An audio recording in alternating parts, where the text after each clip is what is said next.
নমস্কার, আমি ডক্টর অনুকা রায়। আমি এখন কথা বলবো আইভিএফ নিয়ে এবং কিছু কিছু আমাদের অ্যাডভান্স টেকনিক আছে এগুলা নিয়ে।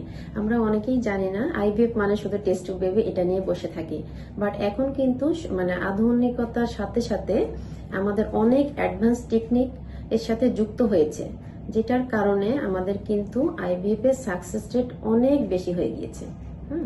এখন আমরা টেস্ট টিউব বেবি বা আইভিএফ এর সাথে এসছে আরো আধুনিক প্রযুক্তি, সেটা ইক্সি।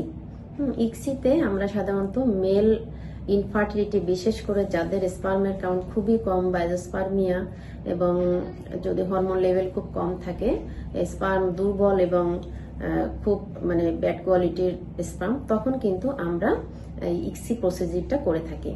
ইক্সিটা হচ্ছে স্পার্মকে সরাসরি একটা ওভামের ভিতরে ঢুকিয়ে দিয়ে এমব্রায়ো তৈরি করা হয়।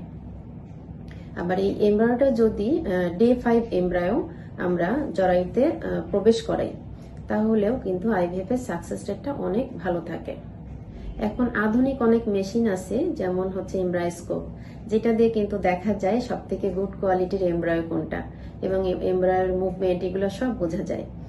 এগুলা থেকেও কিন্তু আমরা মানে আইভিএফ এর সাকসেস রেটটা মানে বাড়াতে পারি, মানে অনেক অ্যাডভান্স একটা টেকনিক।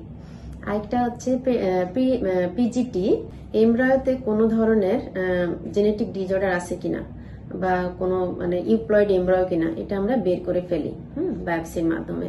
এটা দিয়ে আমরা ইউপ্লয়েড এমব্রায়ো যদি এন্ডোমেট্রিয়ামটাকে রেডি করে আমরা ডে 5-এ ট্রান্সফার করি, তখন কিন্তু আমাদের আইভিএফ এর সাকসেসটা অনেক বেড়ে যায়।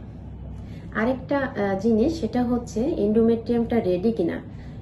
ইউপ্লয়েড এমব্রায়ো দিলাম বাট এন্ডোমেট্রিয়ামটা রেডি না, তখন কিন্তু এন্ডোমেট্রিয়াল ফেইলিউর হয় বা ইমপ্লান্টেশনটা ফেইলিউর হয়, এমব্রায়োটা মিসক্যারেজ হয়ে যায়। তখন এই জন্য আমরা মানে কি করি, এখন কিন্তু এরা টেস্ট করা ERA-SA, এটা দিয়ে এন্ডোমেট্রিয়ামটা রেডি কিনা এটা বোঝা যায়।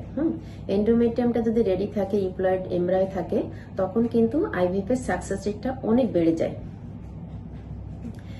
আরেকটা ব্যাপার আমি বলবো, সেটা হচ্ছে এখন হচ্ছে আমরা যেটা করি অ্যাডভান্স টেকনিক, যেটা এটা হচ্ছে লেজার হ্যাসিং।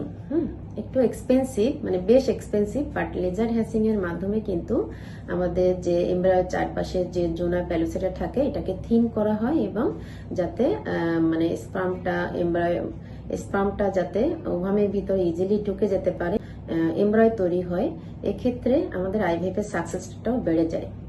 সুতরাং আমরা প্রথম থেকে যদি বলি যে আমাদের শরীরটা যদি শারীরিক মেল ফিমেল পার্টনারকে আমরা সঠিকভাবে রেডি করি, নিয়মিতভাবে ওষুধ ইনজেকশন ডক্টরের ইনস্ট্রাকশন অনুযায়ী ফলো করে, মানে স্ট্রেস ম্যানেজমেন্ট করা হয় এবং শারীরিক এবং মানসিকভাবে যদি প্রস্তুত থাকে এবং সাথে যদি অ্যাডভান্স টেকনিক থাকে, তাহলে কিন্তু আইভিএফ এর সাকসেস রেট নিয়ে চিন্তা করার কোনো মানে অবকাশ থাকে না।